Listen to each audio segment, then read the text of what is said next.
as Chaitanya mentioned, I was just in America, Canada, Europe for about 3 months. I came back about 1 week ago. And somehow it has worked out in the last 1 year, or last 1.5 years. Most 8-9 months I have spent in America. So I've been observing, going to colleges, going to companies, going to congregation programs.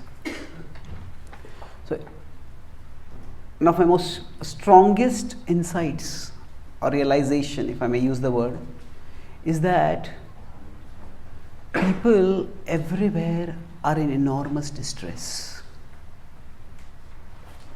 We all often speak that we are not the body. And somehow people don't seem to connect with it. Okay, I'm not the body, okay. I remember once I gave a class at one place and I said, we are not the body, we are not our bodies. And one person asked, if I'm not my body, then whose body am I? So, I'm my body. If I'm not my body, then is it that some other person is there and I'm that person's body? What is going on? So that people find it difficult to understand. But what everyone needs to understand today is that they are not their mind. The mind is causing enormous distress to people in every part of the world. In fact, I was at a mental health care center in New Jersey. So mental health care center is a polite way. I was speaking to a devotee in India. He says, mental health care center matlab pagal khana na. It's not exactly a madhouse. There are people who are too distressed, traumatized by things that have gone wrong in their life. So anyway, so the devotee who works over there was he's in the suicide intervention center over there, and he's on the suicide helpline. That means when a person is about to commit suicide, they make a phone call and they say, I'm about to commit suicide. And if this person can speak some consolatory words, some encouraging words, then they can stop them from committing suicide. So this dude was telling me that he got a call from a girl after she had committed suicide. Not that she had died, but she had taken the poison pills. And then somehow an ambulance was nearby and they rushed and they saved her. And then they asked her, why did she commit suicide? So apparently she had been in a relationship with a boy and she had called that boy. That boy had not picked up her call.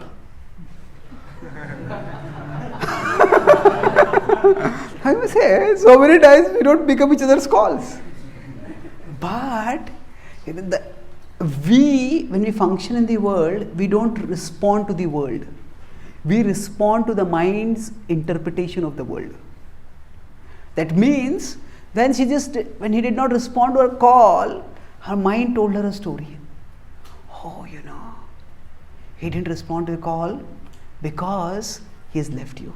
He no longer loves you. Maybe he's with someone else. And he has left you. In the future also, you form any relationship, people will leave you. You'll always be alone. All your friends will be in happy, healthy relationships. And you will be alone. And everyone will have pity on you.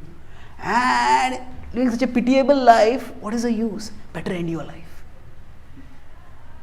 So the train of thought that starts off within us, it can go off to extremely dangerous direction. And at one level, in the Western world, the physical comforts that are there are far, far more than what we have or most Indians can even imagine. The way some people who are mad after mobiles, every time a new mobile comes, they keep changing it. Every 6 months, every 1 year. So like that, in America, people keep changing their cars. So every new car comes. So I was being driven by one person. He said he's on his 37th car right now. And he is 37 years old. So he took his first car when he was 20. And every 6 months he's changing his car. So comforts are extraordinary. But paradoxically, people are comfortable and comfortably miserable. They're comfortably miserable. At the level of the mind, there is so much distress. The single biggest medicine that is consumed by people in the Western world, both America and Europe, is mental health care medicines, antidepressants and tranquilizers. Depression and anxiety. These two are major health related problems, mental health related problems.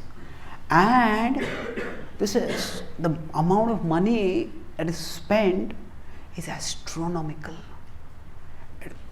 This indicates, now if you consider before 1960s, there were no tranquilizers. The genre of mental health care medicine didn't exist at all. Now, was it that before 1960 people didn't have anxieties? Was it that before 1960 people didn't have depression? What do you think? Yes. Yeah, this world is always a challenging place. There are distresses that we get in life. They can cause us depression. There are worries that we have about the future. They can cause us anxiety. But the extent of the affliction that people are facing is far, far more than before. And the desperation with which people are taking measures to deal with it, that is also unparalleled. And unfortunately, although mental health care medicines, the expenditure is going on and on and on, but people are not feeling much better. The distress is still there. So, according to statistics, 1 out of every 4 person in the Western world will go through serious mental health care issues which will require clinical treatment. 1 out of every 6 persons will seriously contemplate suicide during the course of their lives. And 1 out of every 10 persons will actually attempt suicide. So 1 million people commit suicide every year. The figure of 1 million is, that means 1 suicide every 4 seconds. And since I started this talk, 12 people have committed suicide. This figure, that the number of people who are killing themselves is far more than the number of people who are being killed by others. The number of suicide victims is more than the number of school shooting victims, the number of crime victims, the number of war victims, terrorism victims, all combined together. Of course, if a mass war breaks out, that's a different issue. But normal violence is victims. So, more than the number of people being killed by others are the people killing themselves. When people are killing themselves, that means that their mind is killing them. Their mind is killing them. So what is this mind? And why does it work in such a dangerous way? There are many different theories. I was in tobacco and I gave a series of classes on seminars on Bhagavad Gita and modern psychology. So modern psychology is grappling to understand what the mind is and how to deal with it. And different theories have come up, and different theories help to some extent, but not much. So the Bhagavad Gita explains that the mind exists at an intermediate level between the body and the soul.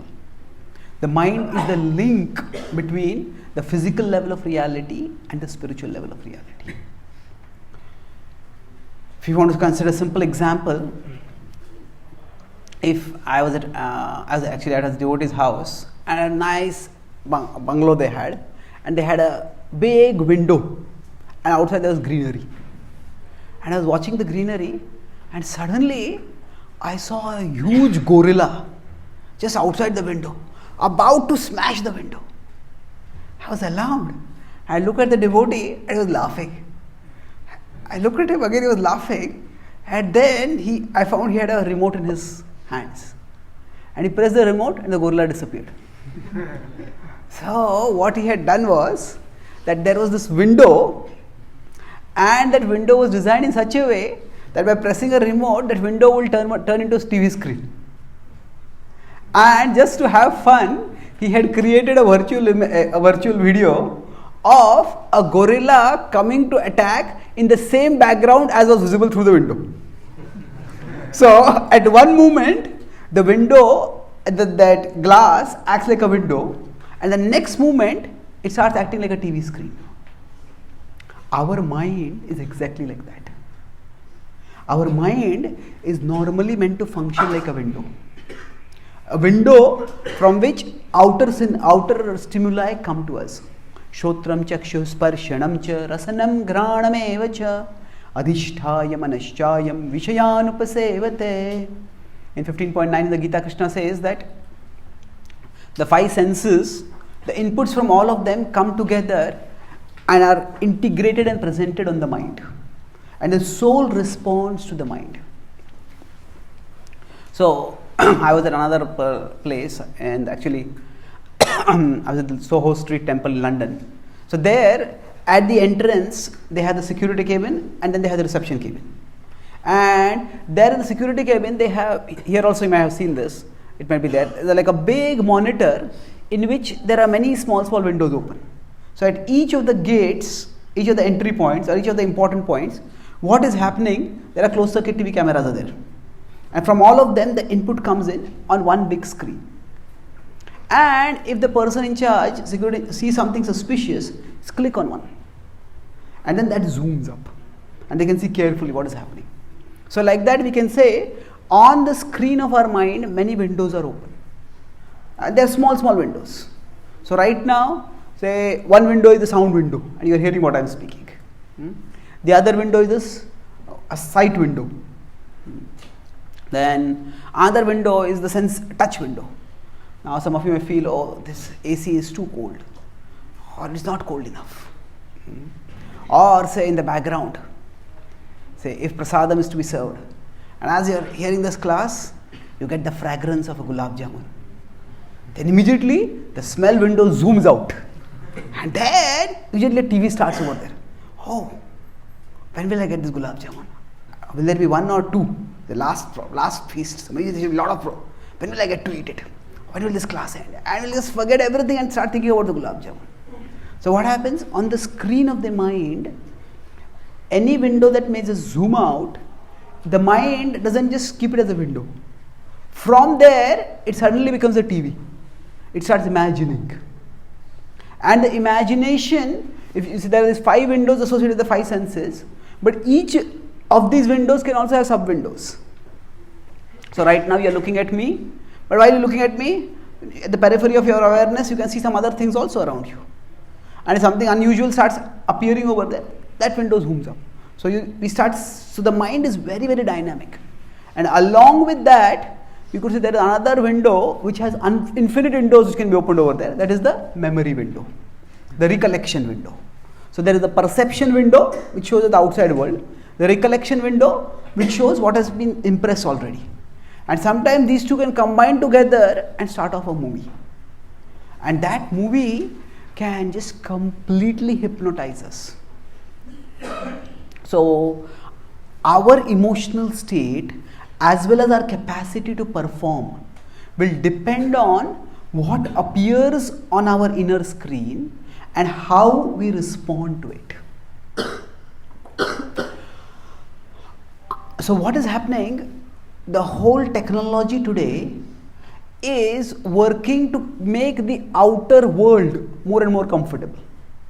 And when the outer world is more and more comfortable, then the imagery on the inner screen will also become nice. But things are not so simple. The more the outer world becomes more and more comfortable, what also happens is that the imagery on the inner screen, the imagery that comes on the mind, that gets more fueled and more agitated. Consider, for example, greed. Everybody has greed. That's just a natural human emotion. Now, in the past, if somebody had been living in a village, then they might see, oh, this landlord has so much wealth, I want to become like them one day. But now, through the media, through the technology, we can see prosperous people all over the world. And seeing that triggers the greed enormously. Same with respect to lust. Lust has always been there in the world. But today, through technology, the lusty imaginations and the product of the lusty imaginations of people from all over the world are simply accessible to us through one click. Similarly, with respect to now, when this inner screen, whatever appears, that is what we respond to. Like going back to the story of the girl, all that happened was there was a missed call. He did not pick up the call. But that boy did not pick up the call, that caused him a certain perception to appear on the inner screen, and that started a movie. So, the things that will cause unwanted impressions to appear on the inner screen, those things are actually being triggered in the world today. So, depression, what causes depression? What causes anxiety? Actually speaking, we all live in an age of uncertainty, a world of uncertainty. So anxiety to some extent is unavoidable. If I want to catch a flight and I'm not sure whether I will reach in time for the flight or not. Today I just came from Kharagpur to Kolkata to here. I just about 5 minutes from the airport, I was caught in a traffic jam for 45 minutes. And I reached just 5 minutes after my flight boarding was closed. Then I had to catch another flight. So sometimes things are just beyond our control. So then, naturally when things are beyond our control, that causes us anxiety. Will I be able to do it? Will I not be able to do it? But there is anxiety and there is anxiety disorder. What is anxiety disorder? That means that there is some uncertainty in our life, and that uncertainty is going to cause some insecurity.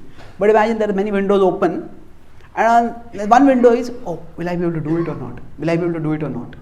Will I be able to reach there on time or not? But when that is the only window that fills the screen, and we just can't think of anything else, that's what keeps getting replayed. Oh, what if I miss this? What if I miss this? That will happen. What if I miss that? That will happen.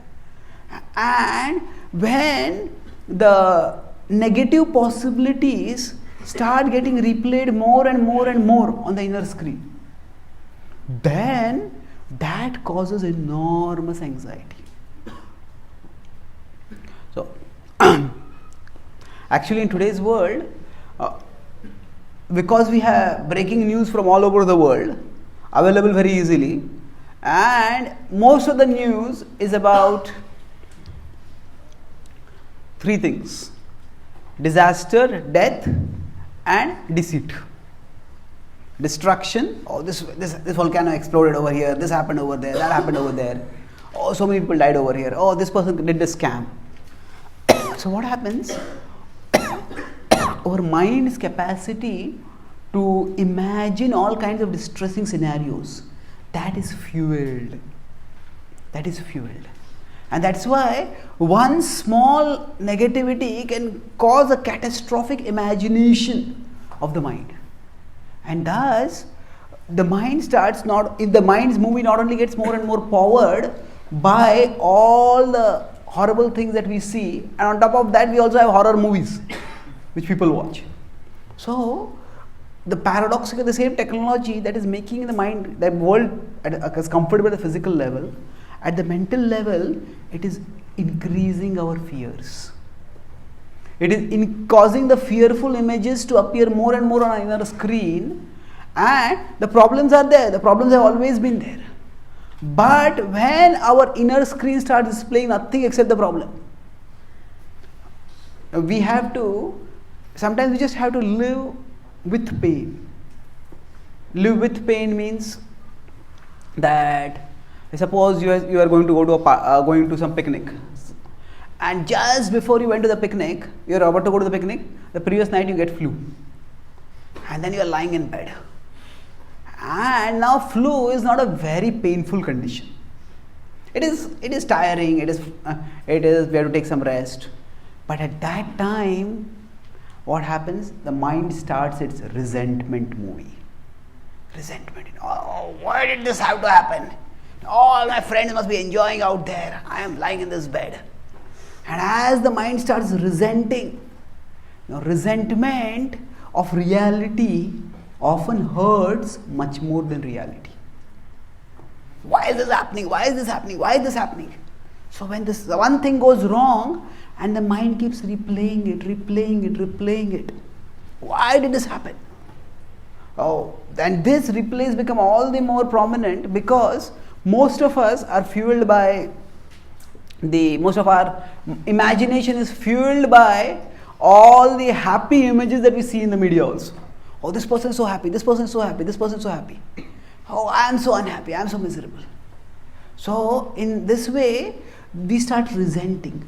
Why did this happen? Why did this happen? Why did this happen? Well, actually, problems are there in everyone's life. But the resentment of reality hurts more than reality. So, when the screen of the mind starts displaying unwanted images and unwanted movies, that hurts us much more. Similar, so when this movie, I said the inner screen, it becomes like a TV and it goes off into the future and starts giving all kinds of dreary, deadly scenarios about the future. That's when we get anxiety. And when it goes off into the past and starts showing all the things that have gone wrong in our life in the past. You know, this person did like this to me, oh, this happened like that, this happened like that. All the things that have happened wrong for us in the past, when the mind starts displaying that, we get depression. The two major mental health problems are simply caused because the mind's inner screen is displaying unwanted imagery repeatedly. So what do we do about it? Ya swapnam bhayam shokam vishadam madamevacha navimunchati durmedha dhruti sapartha tamasi. So Krishna says in the Bhagavad Gita that actually this kind of mentality where those thoughts which keep causing us distress, they keep being replayed in our mind, when we are holding on to that kind of thoughts, that is characteristic of the mode of ignorance. The mind is like a software, and a software has certain settings. Suppose somebody has visited on their phone or on their computer, they repeatedly visit a particular site. Say they have visited Bollywood.com. Again and again and again they visit Bollywood.com. Then one day they come to a spiritual program, and in the spiritual program they hear about the Bhagavad Gita. They go home and I want to know about the Bhagavad Gita. They open their browser and they type B. And what happens? Bollywood.com comes. Although now they want to visit Bhagavad Gita, but what has happened? The software autocomplete is giving Bollywood because that's what they have visited earlier. Similarly, for our mind, we may decide, I'm not going to worry. I'm not going to be depressed. I'm not going to be greedy. I'm not going to be lusty. I'm not going to be angry. But those are the preferences, those are settings that are already set over there. So, even if you want to think about something else, the mind goes in those directions. And when we identify with the mind, then we get carried away by the mind. So basically the mind starts showing a movie and he says start passively watching the movie. Say, suppose somebody is watching a TV and a thief comes in. And a thief comes in, looks around, and a thief says, hey, the most valuable thing here is the TV. A thief comes and picks the TV and starts stealing it. And the person, instead of stopping the thief, they're so caught in watching the TV that they just keep following the thief also. Can keep watching the TV. And in the end, what happens? Not only this TV is stolen, but this person also gets kidnapped. So like that, for us, we are doing one particular work, and suddenly some image comes up in the mind. What about this? What about that? We start watching that, and then we keep following that, and we were doing one thing, and suddenly we are lost doing something else. There's one student in America. He committed suicide just before his exam. And what had happened? He had been studying the previous evening. It was a very important exam for him. And he was reasonably well prepared. He was a good student also. The previous night he had sat down to study. And as he was studying, he just got a little bored. He thought, on his computer, YouTube was open. He said, let me watch some videos. I started watching one video, second video, third video. He was studying in his room alone. And he just lost track of time. And he was watching at 10 o'clock, and actually next morning till 7 o'clock he was watching. And 7:30 was his exam. And then a friend came to him, come on, we have to go for the exam now. At that time he came back to call, what have I done?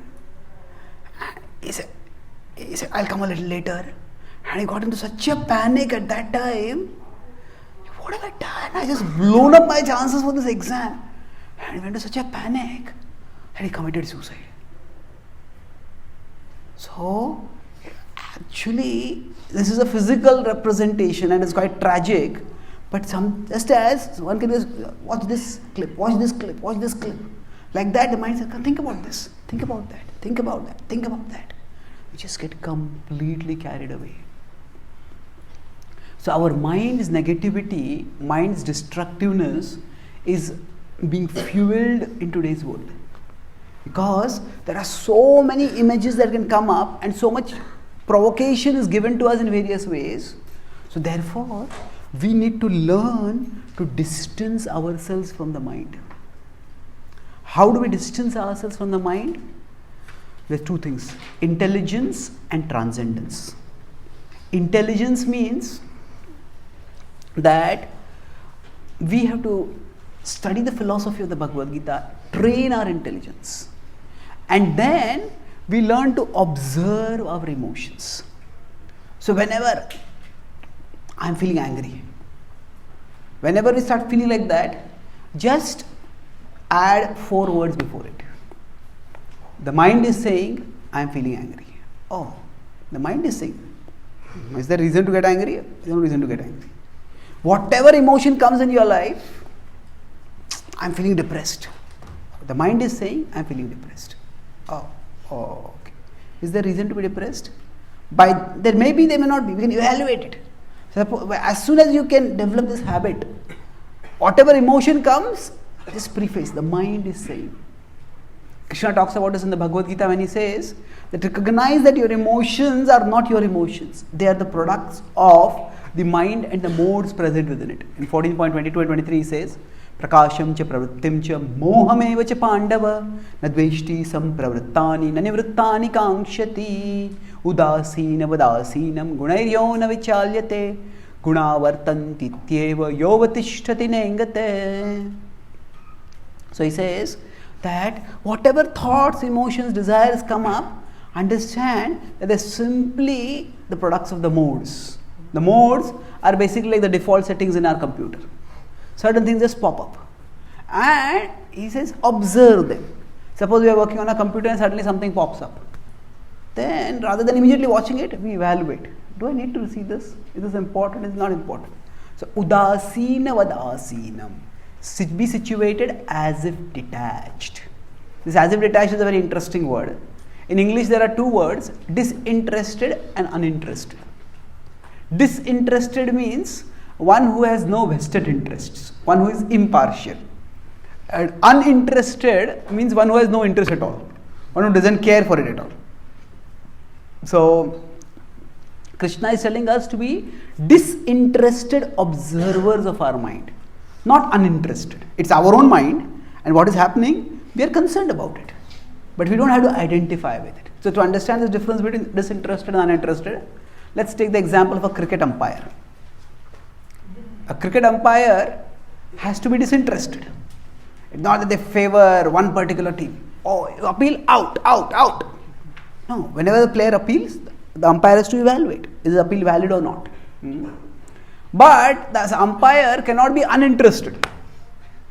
The player's appeal, how's that? And the umpire says, I was not watching the match. Says, what? What are you doing over there? You are meant to watch the match. So similarly for us, in our mind, various emotions will come. So the emotions that come in our mind are like the players appealing. How's that? How's that? You know, hey, think about this, watch this, do this. What about this problem? Deal with it.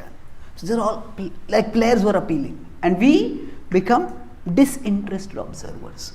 Sometimes the thoughts that come in our mind are important and they require attention. But many times they are simply distractions.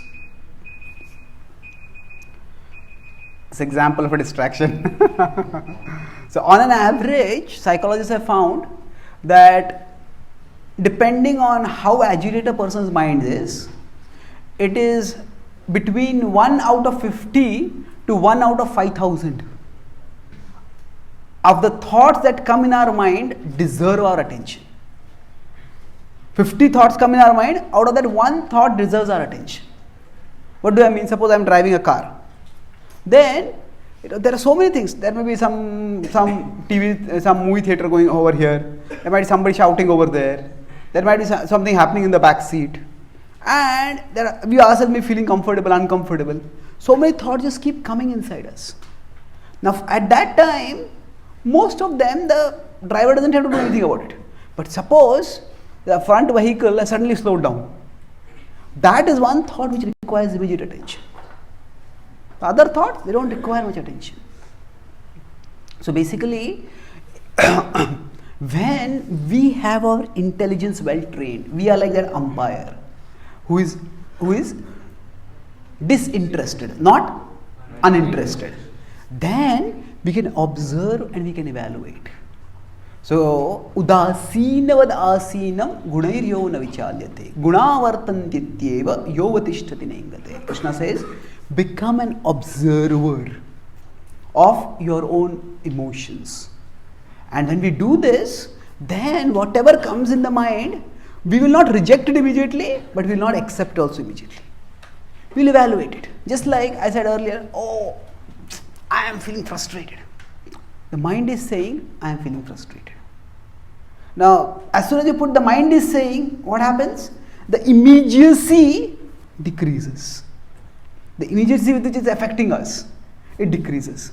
Suppose you had a friend and that friend is saying, I am feeling frustrated. Because that person is your friend, you will be concerned. Okay, how can I help this person? You may explain them, this is not really worth getting frustrated about. Middle, okay, you're frustrated, let's do this something. So just as we would help a person who is feeling frustrated, then we can address our mind also. So this intelligence is very important. Without this intelligence, we just get carried away. So with intelligence, we identify the mind. Without intelligence, we identify with the mind. What is the difference between identify the mind and identify with the mind? Identify the mind means, hey, that's the mind speaking. Identify with the mind means, the mind says, I'm feeling frustrated. Oh, I'm feeling frustrated. The mind says, I'm feeling sleepy. I'm feeling sleepy. We accept it. We accept it and we start acting accordingly. That means, going back to the earlier inner screen metaphor, a particular pop-up comes up, a particular image opens, and we click on it and it starts displaying a video and we start watching it. And we forget whatever we are doing. So intelligence equips us to become observers. And then intelligence alone is not enough. This is the Sakshi Bhav, the mood of the observer, which Krishna talks about in 14.22 and 23. And then 14.26, he talks about the Seva Bhav. Mam chayo vyabhicharena bhakti-yogena sevate sagunan samati tyaitan brahma bhuyaya kalpate. He says that one who becomes fixed in my devotional service, whatever agitations happen in their mind because of the modes, they will be able to tolerate and transcend them. So what does this mean? This means that once, imagine if you have an exam after 6 months and you are studying on your computer and suddenly something pops up. Hey, looks interesting, let me have a look at it. But if you have an exam after 6 hours, something pops up later. Why? Because at this point, you have a strong sense of purpose. This is important for me, this is urgent for me, I have to do it. So bhakti is not just about chanting Hare Krishna or coming to a temple or coming to a camp. Bhakti is about infusing ourselves with the understanding of the importance and the urgency of serving Krishna. So to the extent, I am a soul, I am a servant of Krishna and I am meant to serve him. No matter what happens, no matter what has happened in the past, no matter what will happen in the future, one thing is never going to change. That is, Krishna is my Lord and I am his servant.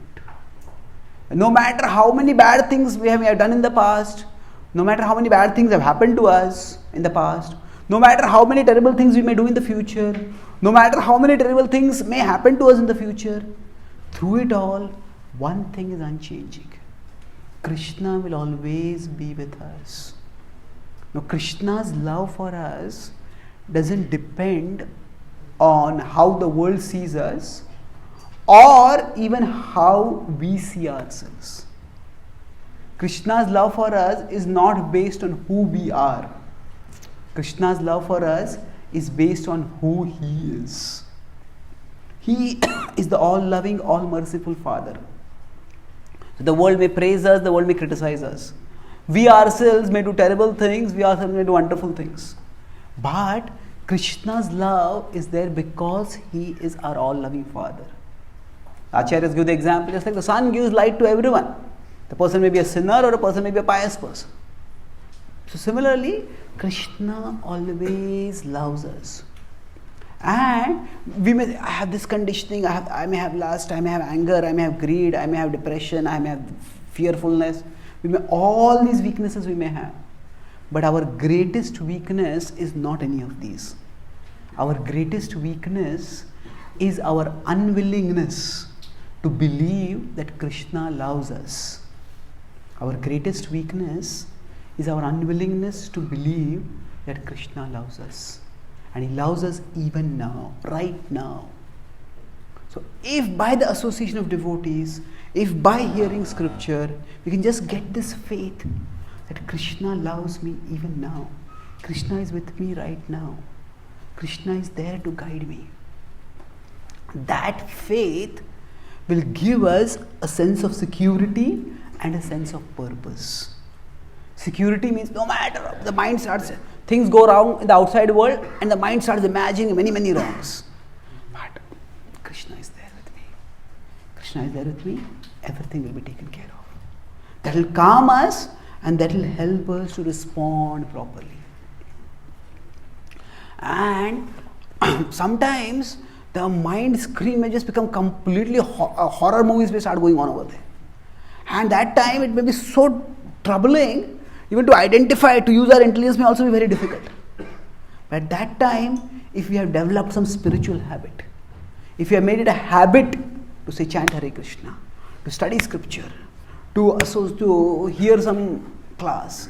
So if we make that as a habit, then like earlier I said, if somebody has gone repeated to Bollywood.com, as soon as they type B, now for Bhagavad Gita, but it goes to Bollywood. But if they habitually keep visiting bhagavad-gita.com, then over a period of time what will happen? As soon as they type B, Bhagavad Gita will come. Even if they want to go to Bollywood, Bhagavad Gita will come over. So this is the power of sadhana bhakti. So if we just keep doing bhakti daily, diligently, what will happen? Our mind's default settings will change. And we will develop the habit. As even no matter whatever appears on the inner screen. So I'm saying two things. One thing is what appears on the inner screen itself will change. But even if what appears on the inner screen doesn't change, no, we will be able to connect with Krishna because we have developed that habit. And that can give us shelter even among the most stormy situations in our life. So I'll conclude with one story. The first time when I went to America a few years ago, I had gone to a university and there I spoke on the topic of regulating our mental diet. It was a vegetarian society. And then after that, one American boy came and told me, just before this class, I was contemplating suicide. He said I had been in a relationship with a girl and she had just suddenly broken up with me. And he was just devastated, just walking gloomily through the campus. And then he saw a notice of my program. He said, something within me said, just go for this program. He said, now I have attended your class. And he said, now I understand. It is not that I who wanted to commit suicide. It was my mind which is prompting me, commit suicide, commit suicide, commit suicide. I told him, this is a life-saving insight that you have got.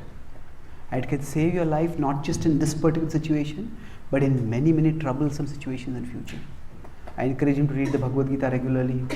They had the bhakti-yoga club over there. So I encourage him to come for that Bhagavad Gita club regularly.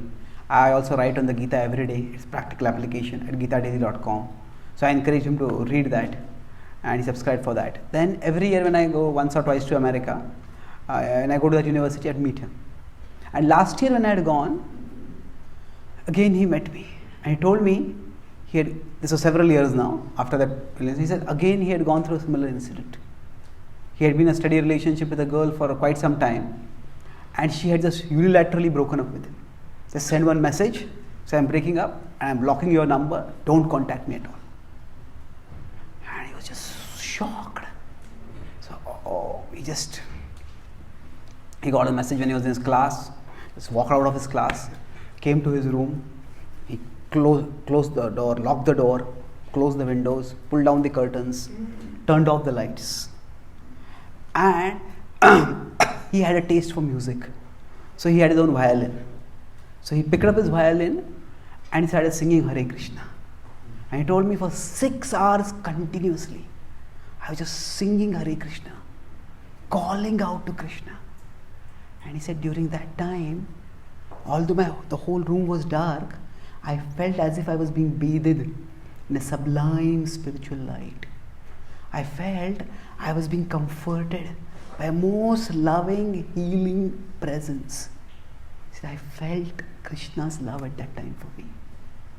He said, that time, which could have been one of the most depressing periods of my life, it became one of the most enriching experiences of my life. And the same situation where he had earlier been suicidal, now he became spiritual. So the mind screen just went blank. It started giving dark scenarios. But what happened? Transcendence. Because he had developed a habit of chanting, because he had developed a habit of connecting with Krishna, that's the thought that came. Let me do this. And he did that, and the darkness disappeared. In fact, instead of darkness, a far greater brightness came up in his life. Macchitta sarvadurgani mat prasadat tarishasi. Krishna says in the Bhagavad Gita, if you become conscious of me, you will pass over all obstacles by my grace. So bhakti is the process of becoming conscious of Krishna and thereby overcoming all obstacles. So in America, there are students who are living in much more comfort.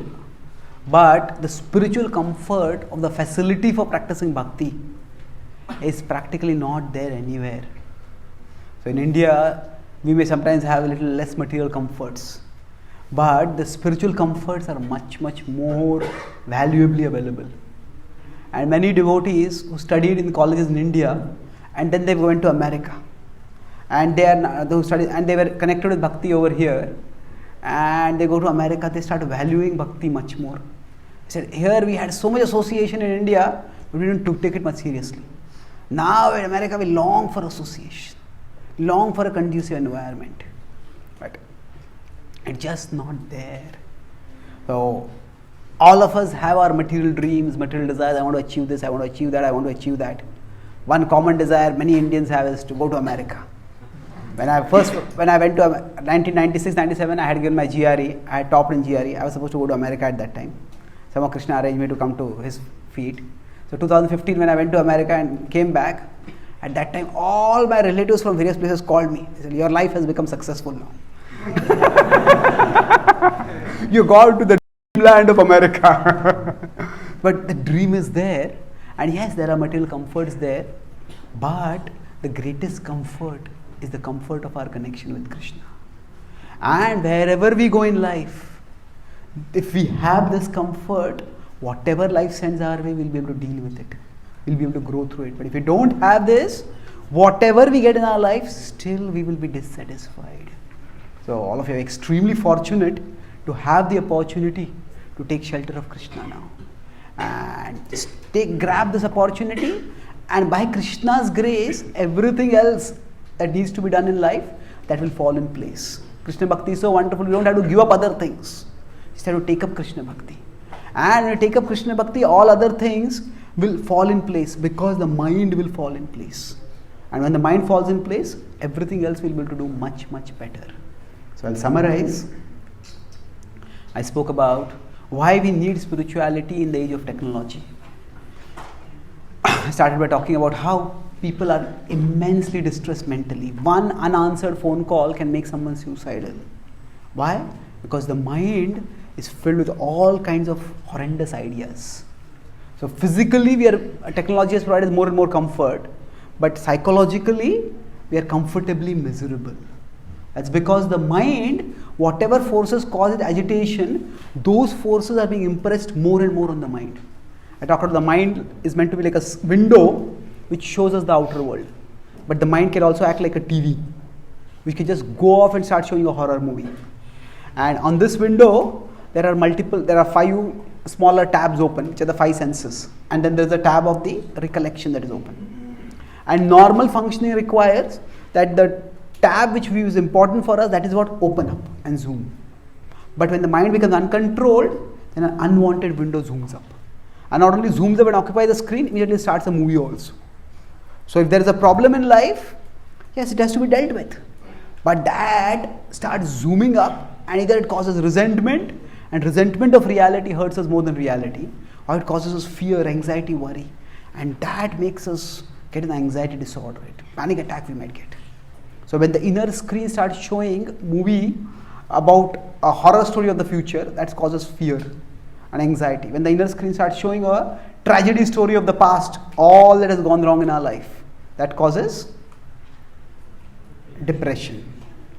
So for us, we need to make sure that what comes in the mind, we don't get carried away by it. And for that, I talk about 2 things, intelligence and transcendence. Intelligence means we learn to identify what appears on the screen of the mind, not identify with it. Whenever I'm feeling angry, say to yourself, the mind is saying I'm feeling angry. And we become disinterested, not uninterested, observers of the emotions in our mind. Just like a cricket umpire observes the players and the action over there. And then we respond intelligently. And this intelligence is nourished by the regular study of the Bhagavad Gita. And transcendence means that we cultivate a strong habit of practicing bhakti. Bhakti is not just about chanting Hare Krishna, it is about developing the faith that Krishna loves us even now. No matter what is happening in the world, no matter what is happening in the mind, Krishna still loves us. And our greatest weakness is our unwillingness to believe that Krishna loves us even now. Krishna's love for us is not based on who we are, it is based on who he is. So if by the practice of bhakti, we develop the habit of connecting with Krishna, then Krishna, that habit of connecting with Krishna will save us when the mind starts showing some negative imagery. At that time, instead of just getting carried away by it, we'll remember Krishna. It says this boy who had been suicidal became spiritual. And that way, the terrible things may happen, but we won't make the things worse. By becoming conscious of Krishna, whatever problems may come in our life, Krishna will guide us to overcome those problems. And we may all have dreams for material comforts and material success, and that's okay. But without the spiritual comfort of a connection with Krishna, nothing will actually give us happiness. So we make sure that we grab the facility that we have to connect with Krishna, and once we are connected with Krishna, everything else will fall in place because the mind will stay in place. Thank you very much. Hare Krishna. Hare Krishna.